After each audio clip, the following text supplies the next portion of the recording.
అంకె తరువాత సున్నలక భూవిలువ, అంకె తరువాత సున్నలక భూవిలువ, అటులే దేవుని తరువాత అగును జగతి.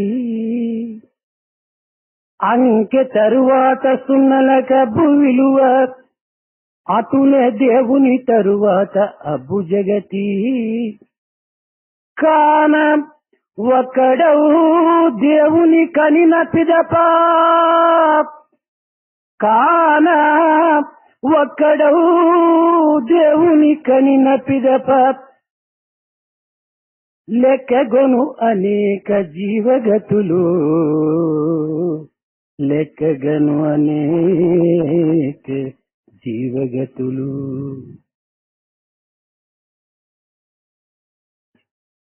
It is only by putting a zero after some digits that it will acquire a value. So also, it is only after God that world acquires any value at all. Therefore, there is only one God, and after seeing that God, one can count the manifold, many numbers of the jivas. స్వాహానాముడైనటువంటి యొక్క పరబ్రహ్మకు అధర్వుడైనటువంటి యొక్క నామం కూడాను ఒక వేద ప్రసిద్ధి. Parabrahman has got one of the several names, and that is Swaha. In addition to this name Swaha, he has also got another name, that is Atharva. అధర్వం అనగా నిశ్చలమని, స్థిర ప్రకృతి అని దీనికి ఉత్పత్తి అర్థములు. The meaning of the word Atharva is that it is something which is steady, it is something which is stationary in nature. ఇంటియే కాక ప్రాణాత్మ అనియు ప్రజాపతి అనియు దీనికి ఒక విధమైనటువంటి వేద ప్రసిద్ధి. In addition to this, it is known from the Vedas that this is also known as Pranatma or Prajapati. ఇలాంటి ప్రజాపతి ప్రాణాత్మ అయినటువంటి యొక్క అధర్వుడు మొట్టమొదట అగ్నిని మధించినటువంటి వాడని కూడాను ఇందులో ఈ అధర్వణ వేదము ప్రబోధిస్తూ వచ్చింది. This Atharva, who also stands for Prajapati and Pranatma, the Veda, Atharvana Veda has told us that this Atharva was the first who was to have generated fire.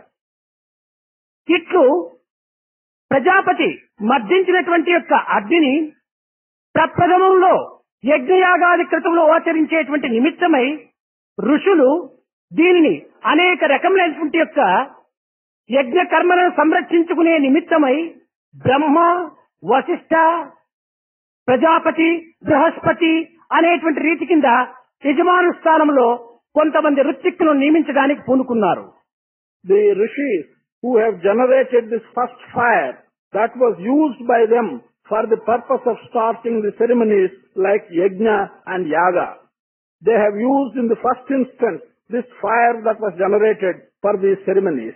Having used it, they have also given some names like Brahma, Vasishtha, Prajapati, Bruhaspati. These names were given to the masters of these ceremonies. ఈ విధమైనటువంటి యొక్క యజ్ఞ కర్మల సంరక్షణమై ఏర్పరిచినటువంటి ఋత్విక్కుల యొక్క తత్వాన్ని గుర్తించి ప్రజాపతియు ఈ యొక్క అధర్వభూతులైనటువంటి యొక్క ఋత్విక్కులను మొట్టమొదట ఈ అధర్వ అనేటువంటి యొక్క శక్తిని గుర్తించడానికి పూనుకున్నారు. In this way, while they were undertaking this sacrifice of yajna, they recognized the importance of Atharva, who was the source of the fire, and also the aspects which were contained in these different names who were functioning as ritviks. ఈ విధమైనటువంటి యొక్క అధర్వము అనేక రకములైనటువంటి యొక్క ఉత్పత్తి స్థానములను గుర్తించి లోక కళ్యాణ నిమిత్తమై అనేక కలాపముల యందు పాల్గొని దేశమునకు, దేహమునకు, జీవితమునకు ఒక విధమైనటువంటి యొక్క సాంప్రదాయ రీతి అయినటువంటి యొక్క అనుష్ఠానములను ప్రతిష్ఠింపబడినటువంటిది. This Atharva has been taken as the basis in many places of origin. Several different kinds of origin for this were recognized, and having recognized it, Atharva was used as the basis, as the pratishtha for the prosperity of the world, for the prosperity of life, for everything that meant by way of life in this world. Prajapati యొక్క నామమును పురస్కరించుకొని అథర్వ వేదమా అని పెట్టటము, ఋత్విక్కులైనటువంటి యొక్క ఋషులను పురస్కరించుకొని అందులో కొంత అంశ సంబంధమైనటువంటి యొక్క తత్వంగా దానికి రూపొందించుకుంటూ వచ్చారు. In the context of the name Prajapati, Atharva was understood, and in the context of the rishis whose names have just been mentioned and who were used as ritviks, some aspects were also recognized. ఇలాంటి వేదములను లోకవ్యాప్తి నిమిత్తమై, వ్యాప్తి నిమిత్తమై అభివృద్ధి పరచుతూ అనేక రకములైనటువంటి యొక్క మార్గములకు కూడాను ఒక ప్రజాపతి ద్వారా లోకములకు వ్యాప్తి గావించుకుంటూ వచ్చింది. These Vedas, they were spread in the world, they were propagated in the world through this name Prajapati. వేదముల యొక్క అన్ని మంత్రములకు ప్రారంభమునందు అంత్యమునందు ఉచ్చరించేటువంటి యొక్క ప్రణవ శబ్దాన్ని కూడాను ఆవిర్భవింపచేసినటువంటిదే అథర్వ వేదం అనేటువంటిది కూడాను ప్రకటిస్తూ వచ్చింది. For all the mantras in the Veda, at the beginning of the mantra and at the end of the mantra, there is a particular sound called the sound of Pranava. The one that has been uttering this sound of Pranava is Atharva.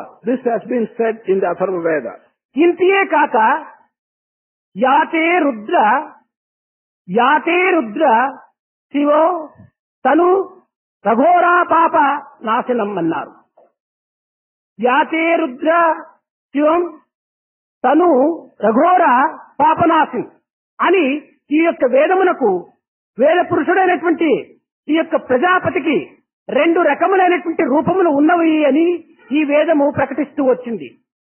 It has been said in this Veda, Yate Rudra Shivam Tanu Shiva Tanu Raghora Papanashani.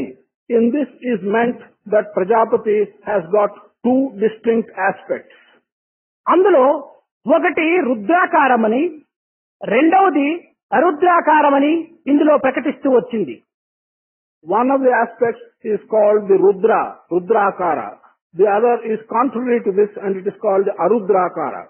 శివం అనేటువంటి యొక్క తత్వాన్ని పురస్కరించుకొని మంగళకరమైనటువంటి ఆకారం అని ఒకటి, రుద్రాకారం అని ఒకటి, ఇందులో రెండు ప్రకటిస్తూ వచ్చింది.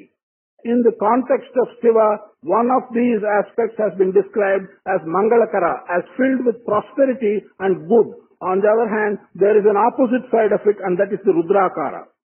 ఈ శాంత రుద్రములకు పరస్పర సంబంధమైనటువంటి యొక్క తత్వాన్ని మనము ఆకార రూపమునందే మాత్రం గుర్తించడానికి పూనుకుంటాం గాని ఏకత్వమైనటువంటి యొక్క దివ్య తత్వమునందు ఒకే పవిత్రమైనటువంటి అర్థాన్ని కూడా నిరూపిస్తూ వచ్చింది.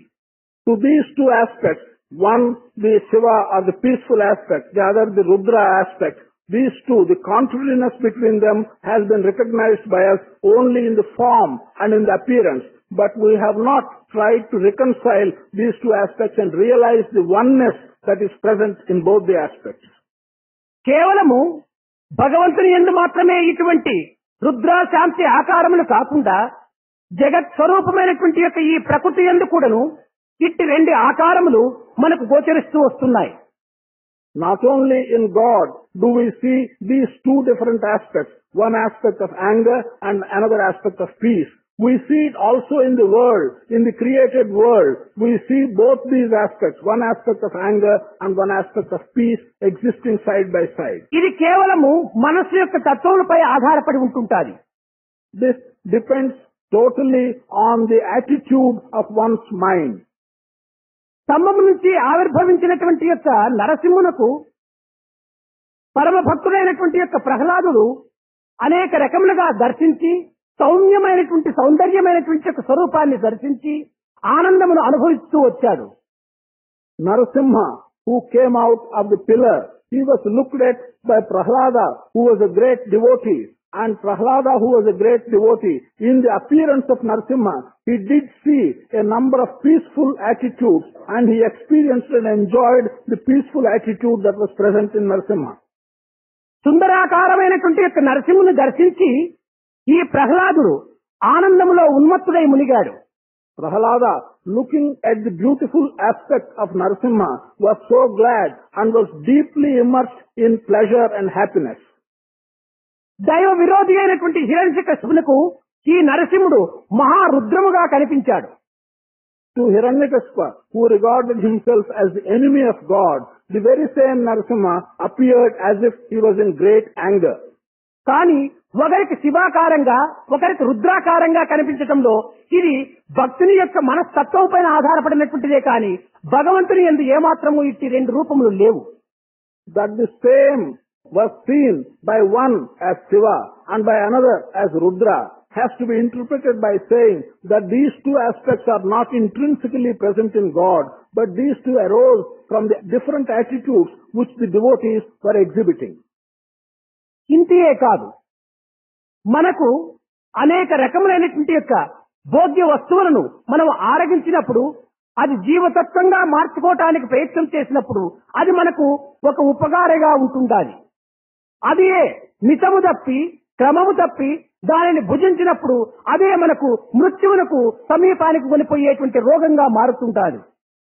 Not only this, in the world, in our daily experience, when we experience several things which have to be experienced by us, if we are keeping them within a certain limit, if we eat them with some limitation and not exceed beyond the limit, then eating such things, various eatables, is not going to cause any harm. It will be useful to us.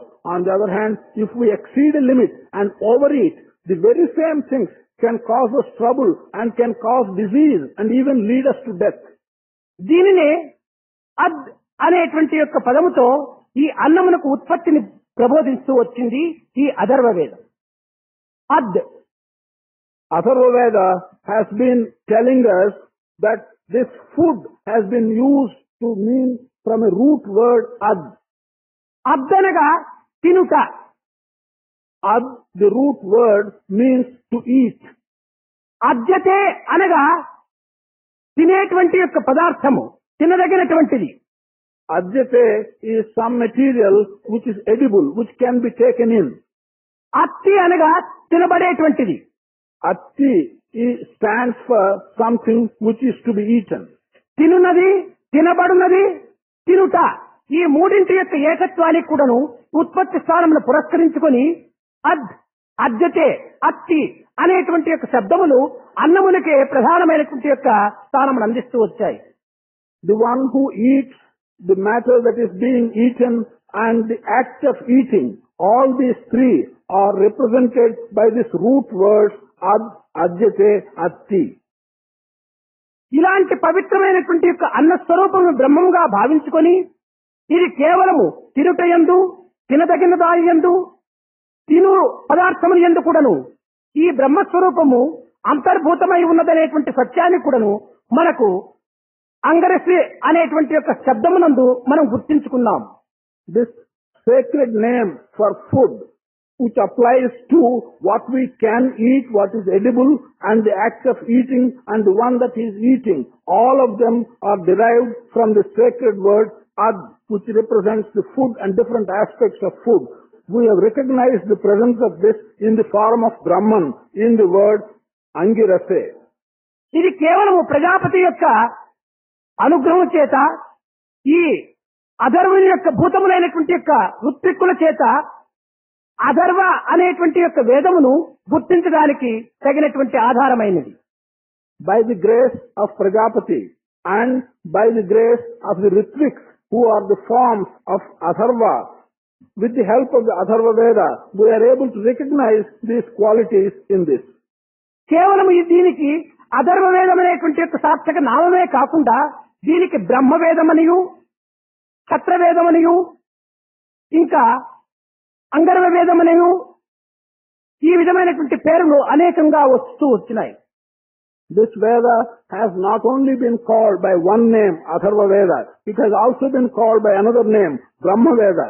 It has also been called by another name, Kshatriya Veda.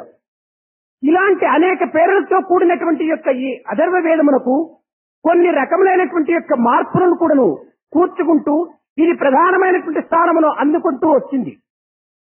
This Atharva Veda, which has these alternative names, From time to time, it has acquired some changes, and having incorporated into itself some changes, it has become an important one.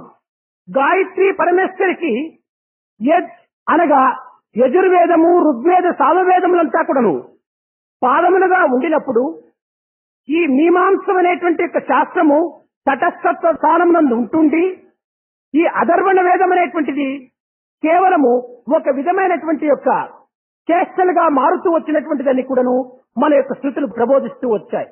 For Gayatri Parameshwari, our Shrutis have taught us that there are 3 feet. Those are Yaj, Rug and Sama.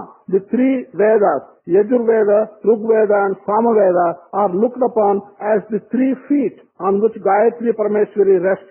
And Mimamsa has also stood as the body, and Atharva has stood as a kind of manifestation of Gayatri Parameshwari. ఇలాంటి ప్రధానమైనటువంటి యొక్క స్థానమును అందుకున్నటువంటి యొక్క అధర్వ వేదముల యొక్క తత్వాన్ని మనము ఈనాడు 3 వేదములకు మాత్రమే ప్రధానత ఇచ్చి అధర్వ వేదం అనేటువంటిది కేవలం లెక్కకు రానటువంటి దానిగా ఈనాడు మనం భావిస్తుకుంటూ వస్తున్నాం. While Atharva Veda over time has acquired such a prominent place, yet today we are giving importance only to the 3 other Vedas, the Yajur, the Rug and the Samaveda. We are not giving so much importance to Atharva Veda today. ఒకే ఆదిత్యునకు యజుర్వేదం అనే భక్తులు యజుర్వేదమును అభ్యసించినటువంటి వారు యజు అని పిలుస్తూ వచ్చారు. ఒకే ఆదిత్యునకు ఋగ్వేదమును ప్రతిష్ఠించుకునేటువంటి వారు సామ అని కూడాను సామవేదములకు చెప్పుకుంటూ వచ్చారు. ఋగ్వేదమునకు ఉత్య అనేటువంటి ఒక పదమును ఉచ్చరిస్తూ వచ్చారు. అదే ఒక ఆదిత్యునకు ఈ యజుర్వేదం అనేటువంటిది కేవలము తన యొక్క తత్వము లోపల తత్థ అనేటువంటి యొక్క మార్గంలో ఉపదేశించుకుంటూ వచ్చారు. For the same Aditya, different people have been using different names. Those who have followed Yajurveda used the word Yatuh.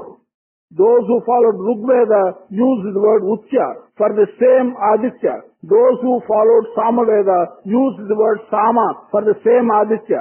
In other words, the same Aditya was being given different names by different people who followed the different Vedas, the Yajur, the Rug and the Samaveda. కనుక ఈ అధర్వ వేదం అనేటువంటిది అన్నింటి ఎందుకును జ్యేష్ఠుడనియు శ్రేష్టమనియు దీనికి ఒక ప్రత్యేకమైనటువంటి యొక్క బిరుదు. Amongst all the Vedas, this Atharva Veda has got a distinctive name, that is the eldest and that is the most important one. దీనినే పరబ్రహ్మ తత్వంగా కూడాను కేవలము వేదవాక్యం అనేటువంటిది కాకుండా వేద స్వరూపుడే అనేటువంటి యొక్క తత్వాన్ని కూడాను ఇది ప్రకటిస్తూ వచ్చింది. This Atharva Veda has also been proclaiming that the aspect of Parabrahman is not simply the word of Veda, but it is just the Veda itself. ఇట్టి పవిత్రమైనటువంటి యొక్క లోక కళ్యాణ నిమిత్తమై అందించేటువంటి యొక్క ఈ రుద్ర శివాకార తత్వాన్ని ప్రకటిస్తూ వస్తూ కొన్ని రకములైనటువంటి యొక్క మంత్రములను ప్రధానమైనటువంటి యొక్క సృష్టి స్థితి లయములకు కూడాను ఆధారభూతమైనటువంటిదిగా ఉచ్చరిస్తూ వచ్చింది. This was proclaiming not only for the prosperity of the world and for the good of the world, these 2 aspects, the aspect of anger and the aspect of peace, Rudra and Shiva. In addition to that, it has been giving us some mantras, those mantras which are directly related to creation, to maintenance and dissolution. దీనినే ఘోర అఘోర అనేటువంటి పదములతో ఈ అధర్వణ వేదం నందు చెప్పుకుంటూ వచ్చింది. అధర్వ వేదం నందు in this Atharva Veda, these aspects have been represented by 2 words, ఘోర and అఘోర. ఘోర అఘోర అనేటువంటి యొక్క పదములకు సర్వసామాన్యంగా ప్రపంచం నందు అనేక రకములైనటువంటి భయంకరమైనటువంటి లేక బాధాకరమైనటువంటి విషయములకు మాత్రమే ఘోర అఘోర అనేటువంటిది పదములు ఉపయోగపెడుతూ వస్తాం. Ordinarily, in common parlance in this world, we use these 2 words, ghora and aghora, only in connection with when we want to describe some fearful things or some troublesome things. These words are used only in such a context. కానీ ఇక్కడ ఘోర అనేటువంటి యొక్క పదములకు ఒక విధమైనటువంటి ఆనందమునకు అభ్యంతరము కల్పించేటువంటి యొక్క పదములకు మాత్రమే ఘోర అనేటువంటి పదమును ఉపయోగపెట్టవలసి వస్తుంది. In this context, this word ghora has to be used only to signify something which is a kind of obstacle for having ananda. అనగా మనము చేయవలసినటువంటి రీతిగా ఉండవలసినటువంటి స్థితిగా కాలమునకు సంబంధించి కొన్ని రకములైనటువంటి యొక్క మార్గమును అనుసరించి తన హద్దులో తన జీవితము గడపడం చేత అది అఘోరమైనటువంటి యొక్క ఆనందాన్ని అందిస్తుంది. But if we do what we should do, and if we follow such paths which are the right paths which we have to follow, then in this life we will be able to get a kind of ananda which can be described by the word aghora. మితాహారము అఘోరమైనటువంటి ఆనందాన్ని అందిస్తుంది. Limited eating, eating with limits, that will give us ananda which may be called aghora. అమితమైనటువంటి ఆహారము, మితితప్పినటువంటి ఆహారము ఘోరత్వమైనటువంటి రోగత్వాన్ని తెప్పిస్తుంది. Unlimited eating and unlimited quantities of food being taken in, that gives something which is different from ananda, that gives trouble which may be called ghora. కనుక దీనిని మనం పురస్కరించుకొని అన్నమా ఈ ఘోరత్వాన్ని అందించేది, లేక అన్నమా ఈ యొక్క అఘోరత్వాన్ని అందించేది? ఘోరములకు అన్నము కారణం కాదు. In this context, we should ask ourselves, is it the food that we take in which is giving us this feeling of aghora, or is it the food that we take in giving us the feeling of ghora? No, food is not responsible for either feeling aghora or ghora. ఇది కేవలము మానవుని యొక్క భ్రాంతులు, మానవుని యొక్క ఇచ్ఛాశక్తులే. These are the results of man's illusion, of man's desires and attitudes. ఇవి మనస్సు యొక్క తత్వములు. These are aspects of the mind. మన చేతిలో ఒక పదునైన కత్తి ఉన్నది. ఆ కత్తి చేత అనేక ఫలములు మనము కత్తిరించుకొని భోంచేయొచ్చును, లేక కూరగాయలు తరుక్కోవచ్చును, ఇంకా అనేక రకములైనటువంటి ఉపకార కార్యములంతా కూడా చేసుకోవచ్చును. We have a sharp knife in our hand. With that sharp knife, we can cut fruits and eat it. We can cut vegetables and cook them. We can do several other useful things with the sharp knife in our hand. కానీ అది ఒక విధమైనటువంటి యొక్క రౌద్ర స్థితి యందు ఆ కత్తి చేత ఇతర ప్రాణములకు హాని కలిగించవచ్చును. But if one gets into a mood of terror, with the same knife, one can also cause considerable harm to the life of other people. పదునైన కత్తి డాక్టర్ దగ్గరనే ఉంటుంటే అది కేవలము ఒక విధమైనటువంటి ఉపకారిగా తాను ఉపయోగపెడతాడు. If there is a sharp knife in possession of a doctor, then that doctor will put this sharp knife to some good use. అదే హంతకుని యొక్క హస్తమందు ఉంటుంటే ప్రాణహాని కలిగిస్తాడు. If it is in the hands of a killer, then that killer will cause harm to life. ఈ రెండింటికి ఈ యొక్క వ్యక్తి యొక్క మనస్తత్వమే కారణం, కానీ ఆ యొక్క కత్తి యొక్క ప్రవర్తన కాదు. For both these things, it is the attitude of the individual that is responsible. It is not the knife that is responsible. ఇది అంతర్భూతమైనటువంటి లోకతత్వాన్ని పురస్కరించుకున్నటువంటి మనసు మనయేవ మనుష్యానాం కారణం మందమోచేవు. ఈ మనసు యొక్క తత్వము కొన్ని రకములైన బంధములకు, కొన్ని మోక్షములకు కారణమైనటువంటి యొక్క సంకల్పములను ప్రకటిస్తూ వస్తుంటాది. ఇది కూడాను మనస్సు యొక్క తత్వమే. కనుక ఇక్కడ కూడాను ఘోర అఘోరం అనేటువంటి యొక్క తత్వాలు కూడాను మనకు స్పష్టమవుతూ వస్తున్నాయి.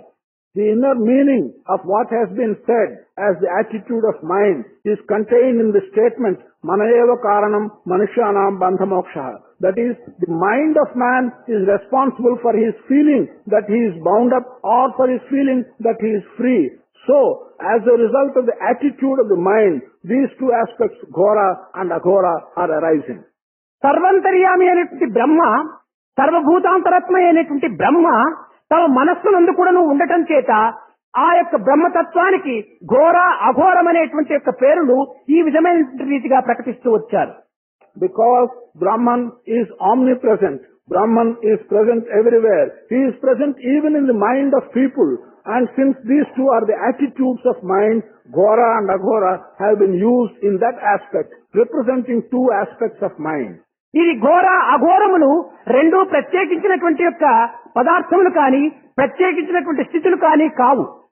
Ghora and aghora are not two distinct separate entities, nor are they two distinct separate situations. ఒకదాని యొక్క అభావమే మరొకటిగా ఉంటుండాలి. One happens to be the contrary, the opposite of the other. దీనినే రియాక్షన్ అంటుంటారు. This is referred to as reaction. ఇటువంటి ప్రతిబింబ అభావ స్వరూపమైనటువంటి యొక్క మంచి చెడ్డలు ప్రతి యొక్క క్రియనందు కాని, ప్రతి జీవి యందు కాని, ప్రతి స్థానమునందు కాని ఉంటూనే ఉంటున్నారు. These contraries are the opposites. One is the opposite of the other. Such opposites are present in every act of ours. They are present in every jiva. They are present in every situation. కష్ట సుఖములు రెండును కలిసియుండు. Pain and pleasure come always together. దీని విడదీయ ఎవ్వరి వశము కాదు. To separate them, it is not possible for anyone. సుఖము ప్రత్యేకముగా ఎందు చూడబోము. Pleasure is something which we cannot see separately and in an isolated condition. కష్టము ఫలించలేని సుఖం బటందు. If pain fructifies, we call it pleasure. కనుక ఈ కష్ట సుఖములు రెండు ప్రత్యేకించినటువంటివి కానట్లుగా ఈ ఘోర అఘోర స్వరూపుడైనటువంటి ఒక పరమాత్ముడు ప్రత్యేకించినటువంటి ప్రజాపతి కాదు. Just as pain and pleasure are not two separate and distinct things, so also Ghora and Aghora are not two separate and distinct aspects of Prajapati. జగత్ కళ్యాణ నిమిత్తమై ఒక చికిత్సగా తీసుకుంటున్నాడు ఈ Prajapati.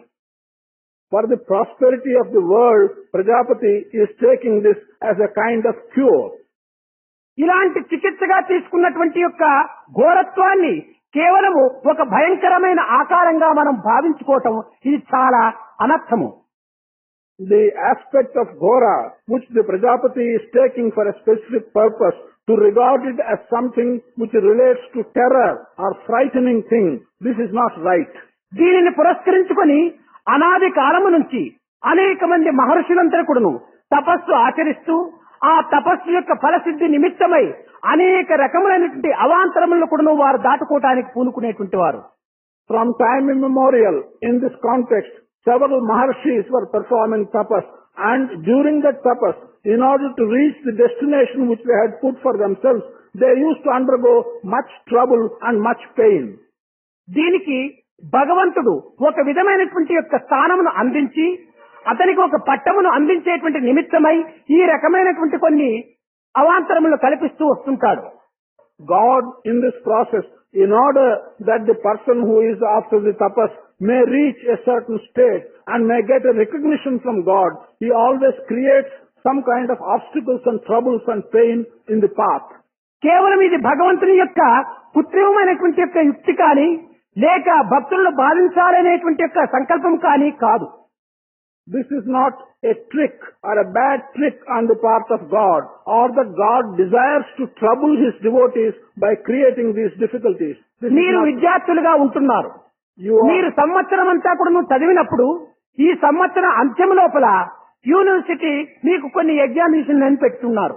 You are students, and while you are students and you study during 1 year, at the end of the year, the university conducts a certain examination at the end of 1 year. అయితే ఈ examination పెట్టేటువంటిది కేవలం మీ పైన ద్వేషంతో పెడుతున్నారా? మీ అభివృద్ధి నిమిత్తమై ఈ examination అనేటువంటిది పెట్టి ఉన్నత స్థానానికి పంపించేటువంటి ప్రయత్నానికి పూనుకుంటున్నారా? Is this examination being conducted to give you trouble, or is the examination being conducted with a view to give you an opportunity of rising higher and getting a recognition?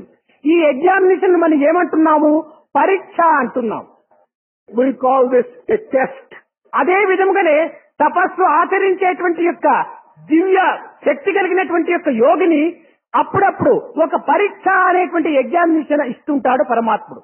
So also, this divine person who is undergoing tapas, now and then, frequently, God applies a test by way of an examination to find out the strength of this person who is undergoing the tapas. ఈ test ను మనం ఏదో ఒక విరుద్ధమైనటువంటి మార్గంగా మనం భావించుకోవటం చేత ఇది మనకు ఒక రకమైనటువంటి విసుగ్గా కూడా తేలుతుంటుండాలి.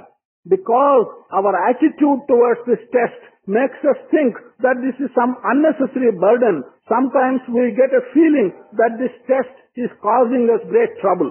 భగవంతా నన్ను ఎందుకు ఇన్ని పరీక్షలు పెడుతున్నావు? ఈ పరీక్షల లోపల నేను నెగ్గగలనా? నీ పరీక్షలకు మాను అని మనం ప్రార్థిస్తున్నాము. పరీక్షలు మారినంటే మనం ఉన్నత స్థాయికి మనం పోలేము. Sometimes we pray to God and say, "Oh God, why are you submitting me to so many frequent tests every now and then? Why don't you stop testing me so frequently? If God grants such a prayer of yours and all the tests are removed, then there is no way by which you can rise higher and get a higher recognition. ఒక plane driving మనం నేర్చుకుంటున్నాం, లేక ఒక పడవను మనం నడిపేటువంటి యొక్క విధానాన్ని నేర్చుకుంటున్నాము. అన్ని విషయముల యందు కూడాను మొట్టమొదటి తనకు ఒక విధమైనటువంటి సర్టిఫికెట్ ఇచ్చేక పూర్వము ప్రతి ఒక్క దాన్ని కూడాను టెస్ట్ చేయాలి. If one wants to learn to drive an aeroplane or one wants to learn to drive a boat, whatever that may be, before you get a certificate of fitness for the task which you are learning, you will have to be given a test. అలాంటి certificate మనం అందుకునేటువంటి నిమిత్తమై ఈ పరీక్షలు మనకు అత్యవసరము. In order that we may entitle ourselves to receive such a certificate, these tests are absolutely necessary. మనము ఈ పరీక్షలు ఉండకూడదని కోరుకోవటంలో ఇది కేవలము మనం ఉన్న స్థాయి అందే ఉండాలి అనేటువంటి యొక్క దురాశ మాత్రమే తప్ప అందులో ఉన్నత ఆశకు పోవాలనేటువంటి యొక్క పవిత్రమైన భావములు లేనట్టుగానే కనిపిస్తుంది. If anyone desires that all the tests should be abolished altogether, it simply means that he is desiring to remain where he is. It means he is not desiring to be tested and go to a higher place than the place in which he is at present. దీనికి మన చరిత్రల యందు ఒక చక్కని ఆదర్శవంతమైన కథ. There is a very good ideal example story in our own stories. Shiva చక్రవర్తి తాను మహాత్యాగి అయి అనేక విధములైనటువంటి సిరి సంపదలు కూడి ఉండినప్పటికీ తాను భగవత్ చింతన యందు తపస్సు ఆచరిస్తూ వచ్చాడు. King Sibi was a person who had sacrificed many things, who had many good qualities, and he had all the wealth, yet he was devoting himself for the thought of God. కానీ చక్రవర్తిగా ఉండి కూడాను ఈ శివికి ఈ విధమైనటువంటి త్యాగము తాత్కాలికమా లేక హృదయ స్థానం నుంచి ఉప్పొంగినటువంటి యొక్క పవిత్రమైనటువంటి యొక్క త్యాగమా అని పరీక్షింప కోరి ఇంద్ర, అగ్ని ఈ ఇరువురు కూడాను ఒక విధమైన ప్లాన్ వేసుకున్నారు. While Sibi was a great king, while he had all the wealth, Indra and Agni, two of the gods, they had a plan by which to test and find out if the sacrifice which this king was showing was only a temporary and transient feeling or whether he really has got sacrifice in the depth of his heart.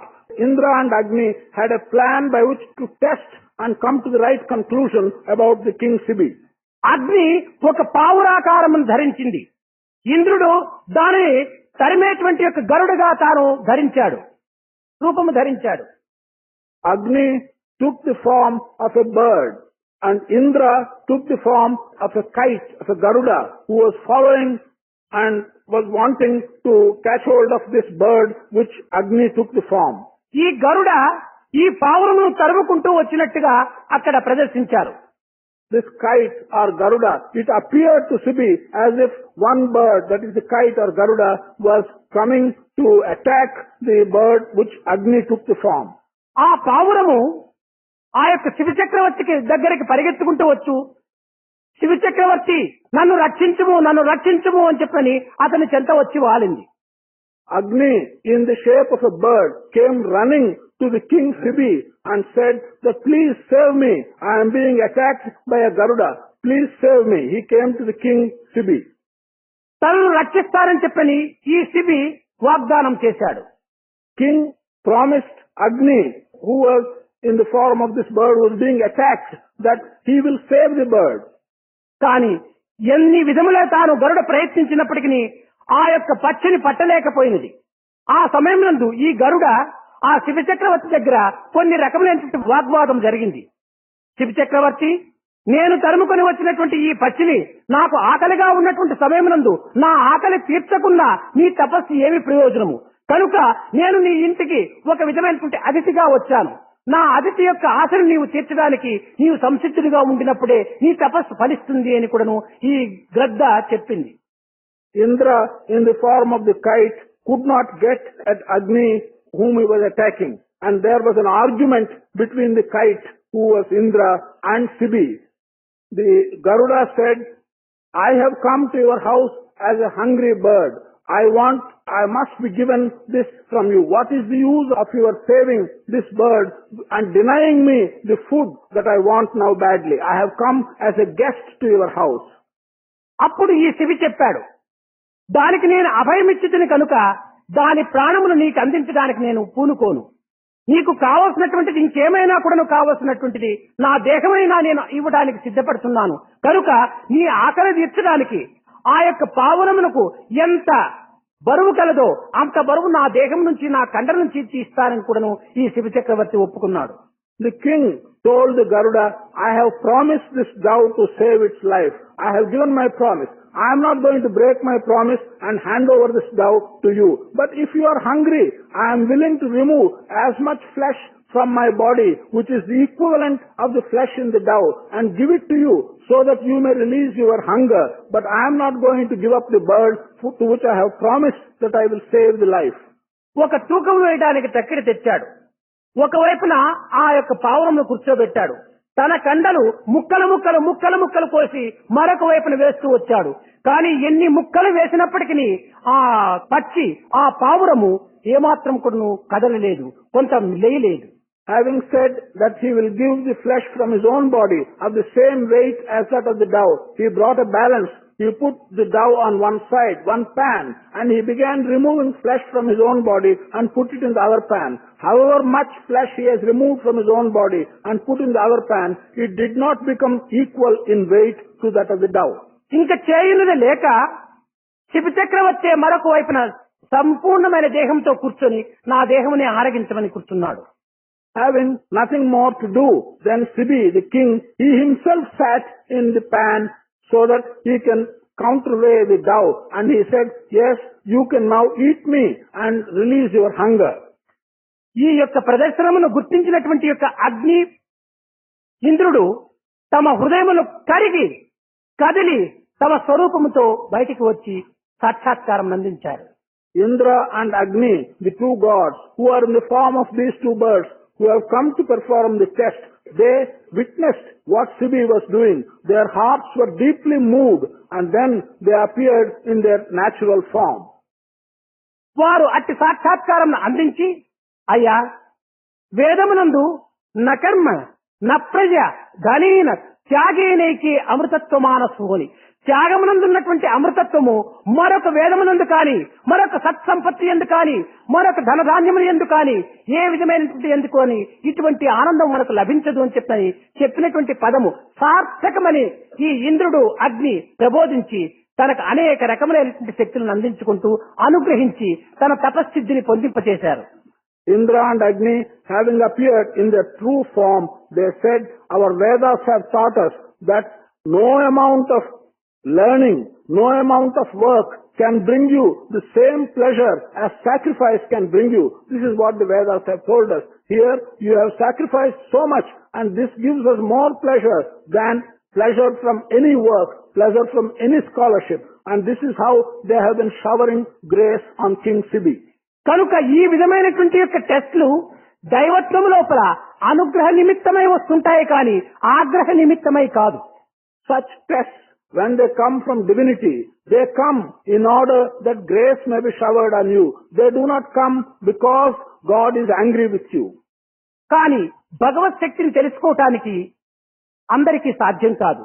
బ్రహ్మవిత్ బ్రహ్మైవ భవతి అని అట్టి బ్రహ్మతత్వమును తెలిసినటువంటి వాడే బ్రహ్మను చేరగలుగుతాడనేటువంటి యొక్క సత్యాన్ని మనం గుర్తించుకొని సత్యస్య సత్యం, మనం సత్యము ద్వారానే ఈ యొక్క సత్యాన్ని తెలుసుకోవటానికి పూనుకోవాలి. కానీ మనం ఏదో అసత్య మార్గంలో ప్రవర్తించి సత్యాన్ని తెలుసుకోవటానికి పూనుకోవటంలో ఏనాటికి మనము సిద్ధులము కాము. It is not possible for all persons to understand and comprehend God's strength. Brahmavit Brahmaiva Bhavati. One who understands Brahman, he becomes Brahman himself. In other words, unless one rises to the stature of Brahman, he will not understand Brahman. Therefore, Satyasya Satyam. Through truth alone, we can comprehend truth. It is not possible to comprehend truth by other means, by false methods. మనము కానీ మన మనసులను కానీ ఉంచవలసిన రీతిగా ఉంచటం లేదు, ఉండవలసిన రీతిగా ఉండటం లేదు. Neither we nor our minds are being kept as they should be kept. They are not being put into a position where they should be put. మానవుని యొక్క మనస్సు ఉండవలసిన స్థితిలో ఉండలేకపోవటం చేతనే ఈ జగత్తు కూడాను ఈనాడు ఉండవలసిన రూపకంగా ఉండలేకపోతుండాలి. because man's mind is not in a place where it ought to be. The world today is also not as it ought to be. కనుకనే మనిషి అంటే మనసే, మనసంటే సంకల్పమే. Man is synonymous with mind. Mind is synonymous with desire. మన యొక్క సంకల్పములే లేకపోతే మనసే లేదు, మనసే లేకపోతే మనిషే లేడు. కనుకనే మనిషి అనగా కేవలం ఆకారమును మాత్రమే మనం గుర్తించుకోవటము, దేశం అనగా కేవలం దేశం యొక్క మట్టిని మాత్రమే మనం గుర్తించుకోవటం కాదు, మనుషుల యొక్క సమూహమే దేశము అనేటువంటి సార్థకము ప్రసిద్ధి. If there are no desires, there is no mind. If there is no mind, there is no man. Therefore, if you really want to recognize the shape of your country, the country is not something which does not consist of men. If you want to know what man is, one has to understand that it is the conglomeration of men, it is the grouping of men that makes the country. ఇది ఏమిటి? ఇది ఒక వస్త్రము. This is a piece of cloth. ఈ వస్త్రము దేని వల్ల ఇది వస్త్రం తయారైంది అనగా bundle of thread. From what has this piece of cloth been prepared? The answer is that it is prepared from a bundle of threads. థ్రెడ్సే లేకపోతే ఇది క్లాత్ గా తయారైందా? If there are no threads, how can this be a cloth? అయితే thread ఏ రీతిగా తయారైంది? Cotton వల్ల thread అయింది. How has the thread come up? The thread has been prepared from cotton. కాటనే లేకపోతే thread లేదు, థ్రెడ్డే లేకపోతే క్లాత్ లేదు. If there is no cotton, there is no thread. If there is no thread, there is no cloth. కనుక మనము సంకల్పం అనేటువంటి cotton మనస్సు అనేటువంటి యొక్క దారంగా తయారై మనిషి అనేటువంటి రూపకమైనటువంటి యొక్క క్లాత్ గా నిరూపణ జరుగుతూ ఉంటుండాలి. Our desires, which are in the form of cotton, they get woven up into our mind, which is in the form of thread. And our mind, which is in the form of thread, comes together and produces a form of man. అయితే ఈ సంకల్పములు ఉండవలసినటువంటివి, కానీ మనకు మన యొక్క యోగ్యతకు, మన యొక్క విద్యకు, మన యొక్క దేశమునకు, మన యొక్క గౌరవమునకు, మన యొక్క ఇంటితనమునకు, మన యొక్క నడవడికకు తగినటువంటి రీతిగా మన సంకల్పం ఉంటుండాలి. The desires have to be there. Desires need not be eliminated. But what kind of desires have to be there? Desires which are appropriate for us. Desires which are consistent with our education. Desires which are good for our country. Desires which will bring us respect and not disrespect. These are the kind of desires which should be welcome. మన దేశం ఎటువంటిది? మన తల్లిదండ్రులు ఎటువంటి కీర్తిని సంపాదించినటువంటి వారు? నేను అందుకున్నటువంటి డిగ్రీ ఏమిటి? కనుక నా చదువుకు, నా తల్లిదండ్రులకు, నా దేశములకు తగినటువంటి ప్రవర్తన నేను ప్రవర్తిస్తున్నానా లేక దానికి విరుద్ధంగా ప్రవర్తిస్తున్నానా అని ఎవరికి వాడు పరీక్షించుకోవటానికి తగినటువంటి స్వతంత్రం ఉంటుండాలి. What is the position of my country? What is the reputation which my parents have enjoyed? What is the reputation which the degree I have acquired by going through education? And one must ask oneself, am I conducting myself in a manner which is consistent and which is appropriate with my country, with the education that I have received and with the reputation which my parents have? Each one should ask oneself these questions. కనుకనే మనము నింపుకోవాల్సినటువంటి సంకల్పములను మనం బుర్ర నిండుకు నింపుకోవాలి, కానీ అనవసరమైనటువంటివి నింపుకోని ప్రయోజనం లేదు. లేక ఏమీ నింపుకోకుండా దాన్ని ఎంటీగా పెట్టుకున్నా కూడా మంచిది. So the kind of desires with which we wish to fill our head should be such desires as bring reputation and are consistent with all the statements that have just been made. On the other hand, if you are going to fill your head with undesirable desires, then it is better to keep your head empty rather than fill it with such desires which are bad. ఏమీ లేని బుర్రలోన ఏమైనా చేర్చవచ్చు. In an empty head, you can certainly introduce anything that you wish to. ఏమేమో నిండి ఉన్న బుర్ర నింప వీలగునా? But if a head is full of all kinds of things, is it possible to put anything more into it? కలిబోధల నిండి ఉన్న తలబుర్ర ఇది ఖాళీయగునా? కలిబోధల నిండి ఉన్న తలబుర్ర ఇది ఖాళీయగునా? Unnecessary things which are characteristic of the present age, Kali, if they are filled in your head, then how can that head have any place for anything more that is good? కలిబోధల నిండి ఉన్న తలబుర్ర ఇది ఖాళీయగునా? తలబుర్ర ఇది కాలి కాక ఇలా సుకృతము నింపనగునా. If the head is full of all the teachings which are characteristic of the modern age Kali, then will there be any more place in that head to put anything? And if there is no place in which to put anything good in the head, then what is the use of the head?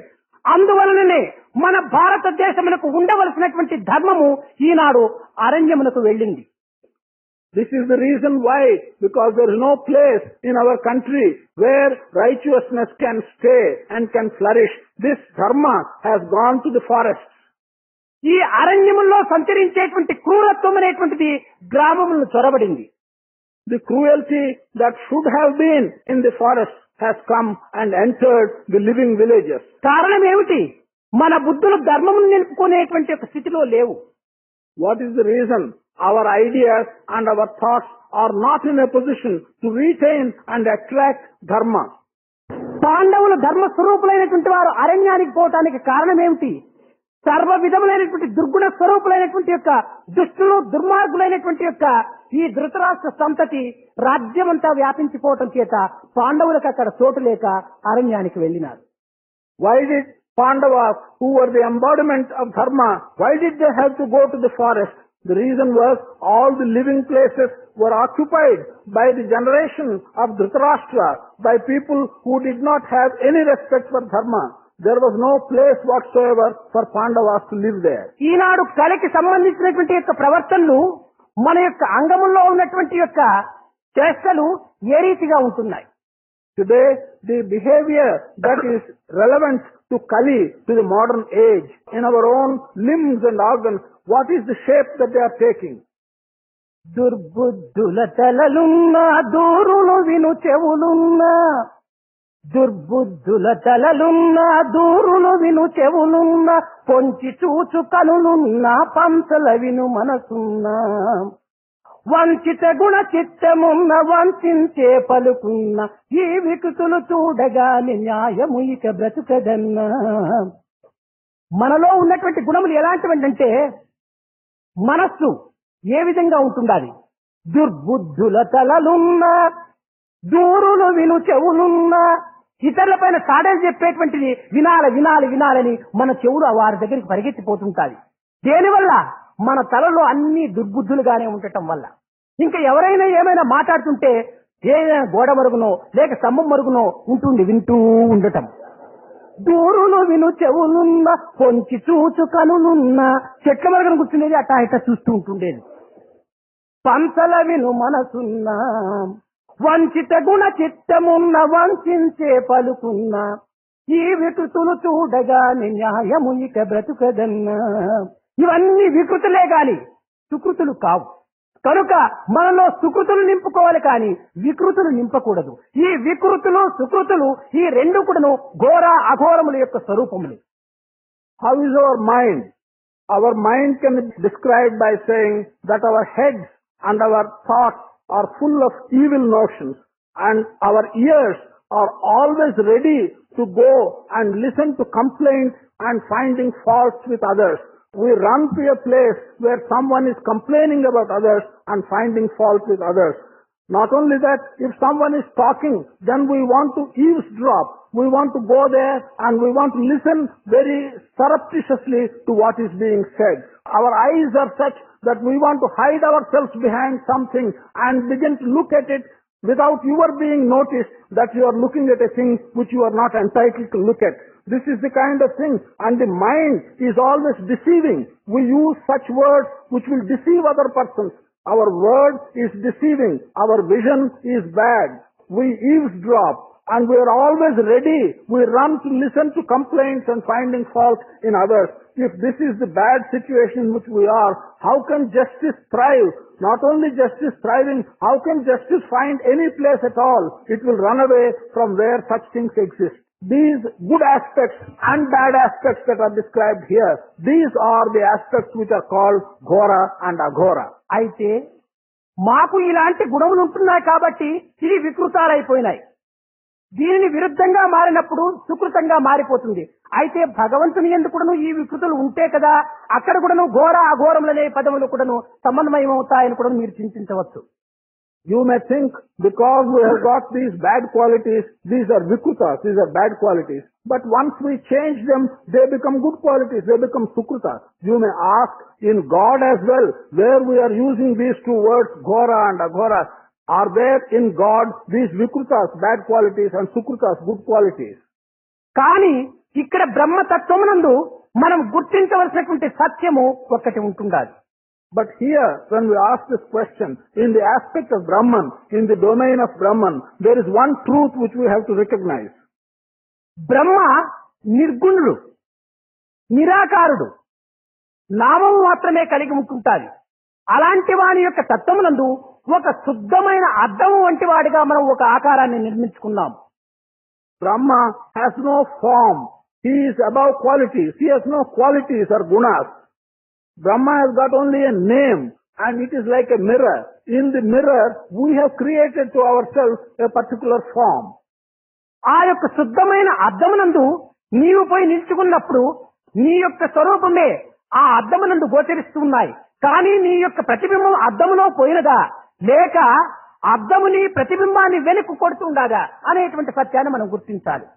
In the name of Brahman, whom we should regard as a clean mirror, if you go and stand in front of that clean mirror, you see yourself, but you have to ask a question. Is this form which you are seeing, which is of yourself, is it being simply reflected by the mirror back to you, or is it part of the mirror? This is a question which you have to ask. కానీ ఆ యొక్క ప్రతిబింబాన్ని నీకు వెనుక కొడుతుండదే కానీ అందులో నీ యొక్క ప్రతిబింబం లేదు. This clean mirror of Brahman is only reflecting the image of yourself, but your image is not present in that mirror. అదే విధంగానే నీలో ఉన్నటువంటి గుణములు ఆ బ్రహ్మ అనేటువంటి తత్వము నీకే అవి అఘోరమైనటువంటివి గాను ఘోరమైనటువంటివి గాను నీవు మంచి కార్యములు చేసినప్పుడు దాని ఫలితము నీకే, చెడ్డ కార్యం చేసినప్పుడు దాని ఫలితము నీకే రిఫ్లెక్షన్ గా అందిస్తూ వస్తుందదే కానీ తనలో ఎట్టి యొక్క ఘోర అఘోరములు లేవు. We ask the question, this Vikruta and Sukruta and Ghora or Aghora, are they present in God also? The answer is no. The very gunas that are present in you, when you stand in front of Brahman, the clean mirror, they are being reflected back to you. If you do good, it is reflected back to you as a Sukruta. If you do bad, it is reflected back to you as a Vikruta. Vikruta and Sukruta are arising from you and are being reflected back to you. They are not present in Brahman, the clean mirror. కనుకనే దైవమునందు ఎట్టి దోషములు కానీ మనం నిరూపించడానికి సాధ్యము కాదు. నిరూపించినటువంటి దోషములు కూడాను కేవలము కల్పితములే కానీ సత్యములు కావు. So you cannot find a fault and point at a fault in God. If, however, you find a fault and you say that there is fault in God, these cannot be truth. They are only artificial and they are creations of your own imagination. కేవలము ఒక అనుగ్రహానికి పాత్రలు కాకుండా ఉండినంత వరకు నాకు దైవము దూరంగా ఉంటున్నాడు అని మనం భావిస్తున్నాం. అనుగ్రహమే కలిగిన దైవము నాకు దగ్గరకు వచ్చాడు అని భావిస్తున్నాం. Until you notice the grace of God coming to you, till then, if you do not see grace of God on you, you think that God is at a distance from you. But the moment God's grace is recognized by you, you begin to say that God is close to you. ఇంకా మరొక మార్గం నందు నేను ఎన్ని విధములుగా దైవముకు చెంతకు పోయినప్పటికీ దైవము అతి దూరంగా వెళుతున్నాడు అని కూడాను మనం వాపోతుంటాం. In another way, in another aspect, we go on troubling ourselves and saying that I have tried my best in many ways to go close to the God, but God is going more and more distant from me. This is the kind of feeling which one gets. ఇది అర్థము లేనటువంటి యొక్క వ్యామోహములు, అర్థము లేనటువంటి యొక్క అర్థనాదములు. అనగా తాను భగవంతునికి దగ్గరకు పోయినా భగవంతుడు అతనికి దూరంగా ఉంటున్నాడనేటువంటి యొక్క పదములో ఏమాత్రం కూడాను విచారణాశక్తి లేదు. These are meaningless imaginations. They are meaningless cries of distress. To say that you are going close to the God and yet God is keeping at a distance from you is something which is quite meaningless. దీనికి ఒక చిన్న ఉదాహరణము. There is a small example for this. భగవంతము భావించవచ్చును, నేను స్వామికి దగ్గరగా ఉంటున్నాను కానీ స్వామి నాకు దూరంగా ఉంటున్నాడు అని అనుకోవచ్చు. Bhagavantam may feel that he is close to God, but yet he may think that Swami is far away from him. ఇక్కడ మనము ఒక విధమైనటువంటి యొక్క పదార్థ విచారం చేయాలి. ఆ పదార్థ విచార జ్ఞానం లోపలనే మనం ఫిజిక్స్ కూడా తీసుకుందాం. ఇప్పుడు అతని నుంచి నా దగ్గరికి ఎంత కొలతగా మీరు వేసుకుంటారో నా నుంచి అతనికి కూడా అంతే కొలత కదా. అతని దగ్గర నుంచి మాత్రం నాకు చాలా తక్కువ కొలతగా వచ్చి నా దగ్గర నుంచి మాత్రం అతనికి ఎక్కువ కొలతగా పోతుందా? ఈ రెండు డిస్టెన్స్ ఒక్కటే కొలతగా ఉంటుంటాయి. Here we have to make an examination of the laws of physics. The distance from him to me and the distance from me to him can only be the same. It cannot be that the distance from me to him is much more than the distance from him to me. ఇప్పుడు ఇదొక పలక అనుకోండి. ఈ పదార్థ విజ్ఞాన శాస్త్రమునందు ఉన్నటువంటి యొక్క అంతరార్థం ఏమిటంటే, నేను ఈ పలకను గట్టిగా కొట్టాను. కొట్టి నే పలికే పలుకులు ఏ రీతిగా ఉంటున్నాయంటే, నేను పలకను గట్టిగా కొట్టినాను అని మాత్రమే నువ్వు చెప్తున్నావు. కాదు, నీవు ఈ పలకను ఎంత గట్టిగా కొట్టినావో ఆ పలక కూడాను నిన్నంత గట్టిగా కొట్టింది. Let us take this example. This is a board. If I say that I have struck hard on the board, the inner meaning of the laws of physics takes us to the conclusion that the board hits my hand with as much strength as I have hit the board with my hand. It cannot be that the reaction is unequal to the action. అదే విధంగానే బ్రహ్మతత్వమునందు కూడాను నీవు కేవలము దగ్గరికి వెళ్ళినప్పుడు భగవంతుడు ఎప్పుడు దూరంగా ఉంటున్నాడు.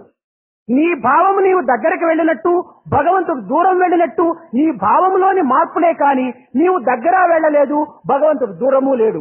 భగవంతుడు నిరంతరము నీ వెంటనే ఉంటున్నాడు, నీవు భగవంతుని వెంటనే ఉంటున్నావు. ఈ సత్యాన్ని గుర్తించుకుని వర్తించినప్పుడు సర్వం విష్ణుమయం జగత్తు లేక సర్వం బ్రహ్మమయం జగత్తు అనేటువంటి సత్యాన్ని గుర్తించుకుంటే ఈ ఘోర అఘోర స్వరూపాలు మనకు పూర్తి దూరం అయిపోతాయి. In the aspect of Brahman, as in this analogy, the position is quite clear. There is no question of your thinking you are going close to God, but God is at a distance from you. Or you are thinking that God is keeping at a distance in spite of your going closer to Him. This is not right. As close you are to God, so close is God to you. If you understand the truth, then you will realize that God is present everywhere. There is no question of God not being present close to you and is being present at a distance from you. దైవం సర్వాంతర్యామి అనేటువంటి సత్యాన్ని గుర్తించినటువంటి వ్యక్తులు ఈ రకమైనటువంటి యొక్క మార్గమును అనుసరించవచ్చును. Individuals who recognize the truth in the statement that God is omnipresent, such people will not get these feelings that God is at a distance from them. ఇటువంటి ప్రకృతి పదార్థ పరార్థములను రెండింటిని సమన్వయపరిచేటువంటి యొక్క శక్తి సామర్థ్యములను నిరూపించినటువంటిదే అథర్వ వేదం. This Atharva Veda has given us clearly the meaning in what is contained in what has been said now in nature, and the laws that govern matter and the laws that govern the spirit have all been correlated and have all been explained in this manner in one way.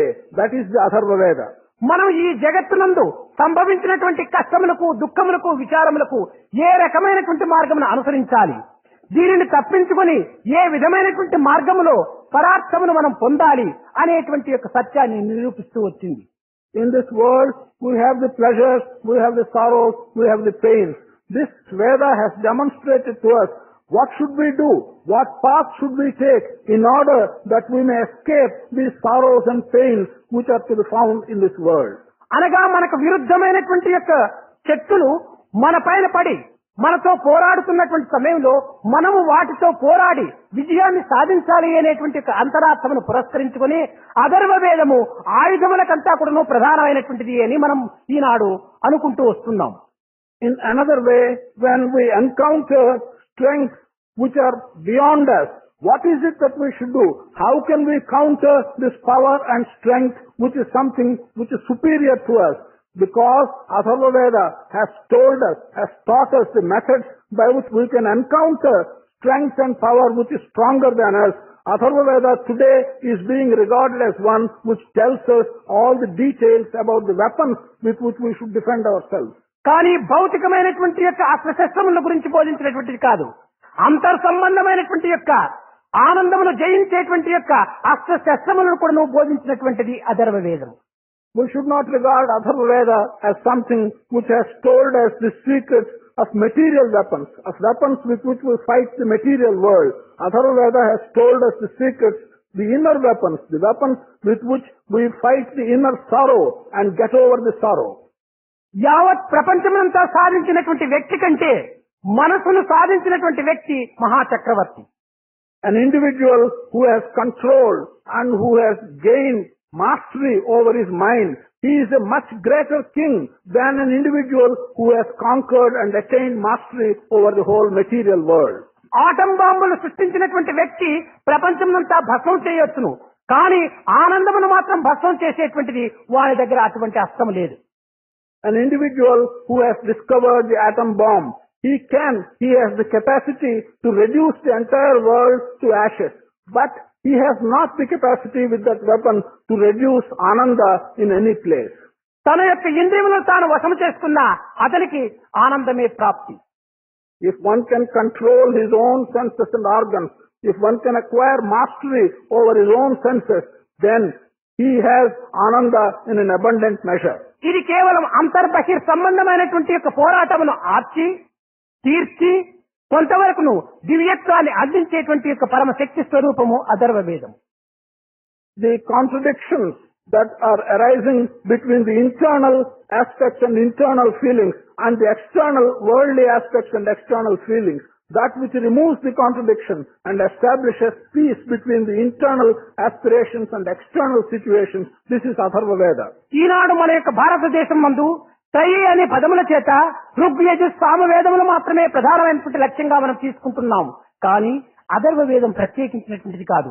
Rigveda సామములందు అంతర్భూతంగా ప్రవేశించేటువంటిదే Atharva వేదం. Today we are regarding Atharva Veda as something separate from the other three Vedas, the Ruk, Yajur and Samaveda. This is not right. Atharva Veda is something which is present as latent and is present in all the three, Ruk, Yajur and Samaveda. ఈ కర్మ ఉపాసన జ్ఞానముల యందు కూడాను ఈ విధమైనటువంటి యోగము ఏ విధంగా అంతర్భూతమై ఉంటుండాదో అదే విధముగానే ఋగ్ యజు సామములందు ఈ యోగం అనేటువంటి అధిష్ఠేదము లీనమై ఉంటుండాలి, అంతర్రూపమై ఉంటుండాలి. Just as in the yoga of work, the yoga of knowledge, the different kinds of yogas, there is yoga present in all the three aspects, in work as well as in wisdom. So also this Atharva Veda is present in all the three Vedas, the Yajur and the Ruk and the Samaveda. Bhagavad Gita యందు ఒక్కొక్క chapter కూడాను కర్మయోగం, జ్ఞానయోగం, ప్రాప్తి యోగం, జ్ఞాన విజ్ఞాన యోగము అనేటువంటి అన్ని రకంగా కూడాను క్షత్రజ్ఞ విభాగ యోగము ఇలాంటివంతా విభూతి యోగం సర్వము కూడాను 18 పేర్లతో వస్తున్నాయి. ఇందులో యావది ప్రధానమైనటువంటిది అంటే భక్తి యోగమా, జ్ఞానయోగమా, కర్మయోగమా అంటే అనేక మంది భక్తి యోగమని, కర్మయోగమని, జ్ఞానయోగమని అంటున్నారు. కానీ అన్నింటి యందు సమత్వమైనటువంటిది యావదంటే యోగము. ప్రతి పదము యందు కూడా నువ్వు యోగము చేరింది కనుక యోగం అనేటువంటి యొక్క హృదయాన్ని నీవు ధరించుకుంటే సర్వము కూడా అందులో ప్రింట్ అయిపోయినట్టుగా ఉంటుంటాయి. There are 18 chapters in Bhagavad Gita. Each chapter is being given a different name. Karma Yoga, Jnana Yoga, Prapti Yoga, Vibhuti Yoga and so on. One asks, what is the most important chapter in Bhagavad Gita? Some people say Karma Yoga, some people say Jnana Yoga. But if you look at it deeply, you will find what is common to all these chapters is the word yoga. If you realize that yoga is the common factor in all the 18 chapters of Bhagavad Gita and imprint this aspect of yoga on your heart, then you will understand what is the most important and common thing for all these chapters. సర్వము ఒక సమత్వంగా మనం దృష్టించాలనుకున్నప్పుడు అతను ఏ చొక్కా వేసుకున్నాడు blue, ఇతను ఏ చొక్కా వేసుకున్నాడు white, ఇతను ఏ చొక్కా వేసుకున్నాడు గ్రీన్, అతను ఏ చొక్కా వేసుకున్నాడు రెడ్, ఈ విధమైనటువంటి యొక్క విభాగములు మాత్రమే దృష్టింపజేస్తుంటుండాలి మన యొక్క నేత్రములు. If basically we like to look at all things as one and find the common thing in all of them, then the position is different. On the other hand, if you have not got that basis and if you look at different people, you say one is wearing a blue shirt, one is wearing a white shirt, one is wearing a green shirt, one is wearing a red shirt. In that aspect, we are only trying to see, our eyes are giving attention to the differences rather than oneness that is present in all of them. కానీ మన నేత్రములకే blue glasses వేసుకున్నామంటే అన్ని blue colour గానే కనిపిస్తుంటాయి. But if we have blue glasses, if we wear blue glasses for our eyes, then all these shirts will look as blue. మనము ప్రేమమయమైనటువంటి అద్దాలు వేసుకుంటే జగత్తు బ్రహ్మమయమైనటువంటి యొక్క స్వరూపకంగా మనం దర్శించుకోవచ్చు. As in this analogy, if we can wear glasses which are full of prema, then all that you see in this world will be full of prema. మన యొక్క దృష్టి ప్రేమమయం కాకుండా సృష్టి బ్రహ్మమయం ఏ రీతిగా అవుతుంది? If our vision is not filled with prema, how can the creation that you see through your vision become full of Brahman? కనుక సృష్టి బ్రహ్మమయంగా మనం చూడాలనుకున్నప్పుడు మన దృష్టిని ప్రేమమయంగా మార్చుకునేటువంటి ప్రయత్నమును ప్రబోధించేటువంటిది అథర్వ వేదం. If you wish to see the entire creation as full of Brahman, then Atharva Veda is that which enables you to make your vision full of prema. ఇట్టి పవిత్రమైనటువంటి యొక్క అంతరార్థములను ప్రబోధించేటువంటి వేదములను మనము గుర్తించక లేక దానిని తెలుసుకోవటానికైనా ప్రయత్నించక వేదములంటే ఏదో ఒక విధమైనటువంటి పనికిరాని గ్రంథములుగా మనం పారవేయటానికి పూనుకోవటము నిజముగా ఇది అజ్ఞానములో ప్రథమమైనటువంటిదిగానే మనం భావించుకోవాలి. The sacred Vedas which teaches these important methods and paths by which you can realize the world as full of Brahman and develop vision which is full of prema, not to give necessary importance to these Vedas and to regard them as useless books and put them aside is something which is very undesirable.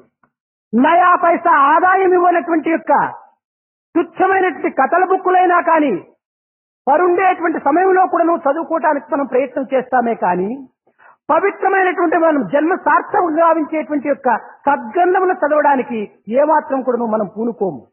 While we go to bed, we make an attempt to read storybooks which are not worth even 1 paisa, which do not bring you any income even as of 1 paisa. We are putting away sacred books. We are not willing to read books which give us such a valuable advice in our life. ఇంకా కొంతమంది విద్యార్థులకు మరొక దురభ్యాసాలు కూడా ఉంటుంటాయి. Some students have also got a few other bad habits. వాడికి నిద్ర రావాలనుకుంటే పక్కన ట్రాన్సిస్టర్ పెట్టుకోవాలి. అది పాడుతూ పాడుతూ పాడుతూ ఉంటే వీడికి జోలపాట మాట నిద్ర రావాలి. ఇంతే కాదు ఏదైనా పిచ్చి కథల బుక్ చూసుకుంటూ ఉంటుంటే తాను నిద్ర వస్తుంది. ఆ బుక్ గుండె పైన పండుకుంటుంది యమధర్మరాజు మాదిరి. Some students, if they want to sleep, they want to have a transistor playing some music by their side and they regard that music as a lullaby sending them to sleep. Other students, they want to be reading some useless book and that useless story book, they want to keep it on their chest as if Yama is sitting on their chest. It's only then that they can go to sleep. నీ గుండె గుడ వంటిదిగా నీవు భావించుకోవాలి కానీ యమ వంటిదిగా మీరు భావించుకోకూడదు. You should regard your heart as a temple. You should not regard your heart as Yama. నీ గుడ అనేటువంటి గుండె లోపల దైవం అనేటువంటి దానిని ప్రతిష్ఠ చేయడానికి పూనుకోవాలి. In the temple of your heart, you should make an attempt to install God. దీనినే దేహో దేవాలయ ప్రోక్తో జీవో దేవ సనాతన. This is what has been said in the saying that the body is like a temple and in the human body lives Jiva who is a very Sanatana, who is an ancient representation of God. అలాంటి పవిత్రమైనటువంటి మానవత్వం జంతువునాం నరజన్మ దుర్లభం. ఈ నరజన్మము మహా పవిత్రమైనటువంటిది, దుర్లభమైనటువంటిది. ఇలాంటి నరజన్మమును కేవలం మానవ జన్మంగా మార్చుకునేటువంటి ప్రయత్నం నిమిత్తమై మన వేదములు అనేకమైనటువంటి మార్గములు, శాస్త్రములు, ఉపనిషత్తులు ఇవన్నీ కూడా ప్రబోధిస్తూ వస్తున్నాయి. ఇంతే కాక మన భారతదేశంలో వేలాది సాధు సంతోషులు కూడాను ఈ యొక్క మహామార్గమును ప్రబోధించే నిమిత్తమై యోగులు, జ్ఞానులు, సత్పురుషులు కూడాను జన్మించారు. To be born as a human being is an exceptional gift amongst all the animals. For one to be born as a human being is something which is a very exceptional gift, and to enable such a human birth to reach its destination and to make it sacred, our Vedas have been teaching various paths. Not only that, in our country, the Vedas have given us Shastras and Puranas, the stories which enable you to lead this path, this gifted birth of a human being to the right destination. In our country, there have also been in Bharat very many sacred rishis who have been able to tell us the importance of these paths. प्रेम मुदित मन से कहो राम राम राम राम राम राम राम राम राम राम राम राम प्रेम मुदित मन से कहो राम राम राम राम राम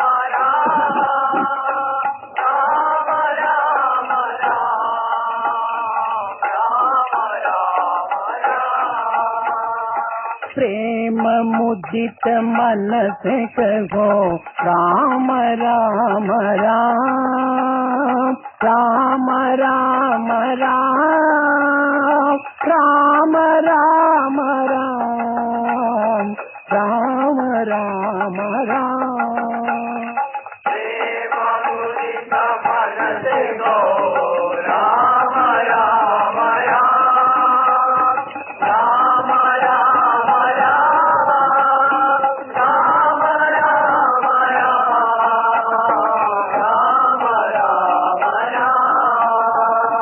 पाप के दुख मिटे लेत राम नाम पाप के दुख मिटे लेत राम नाम भव समुद्र सुखद नाव एक राम नाम भव समुद्र सुखद नाव एक राम नाम परम शांति सुख निदानम दिव्य राम नाम परम शांति सुख निदान दिव्य राम नाम निराधार को आधार एक राम नाम निराधार को आधार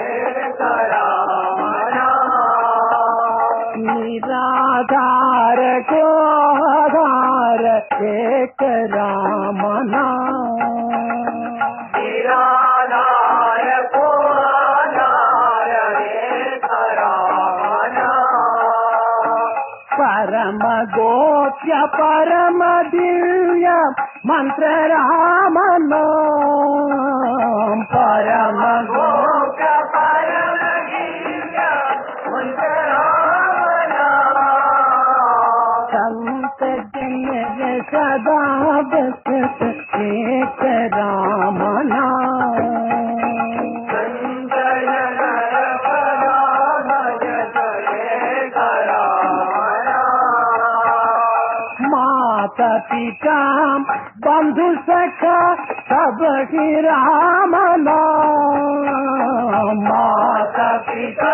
बंधु सखा सब ही राम नाम भक्त जनर जीवन जन एक राम नाम भक्त जन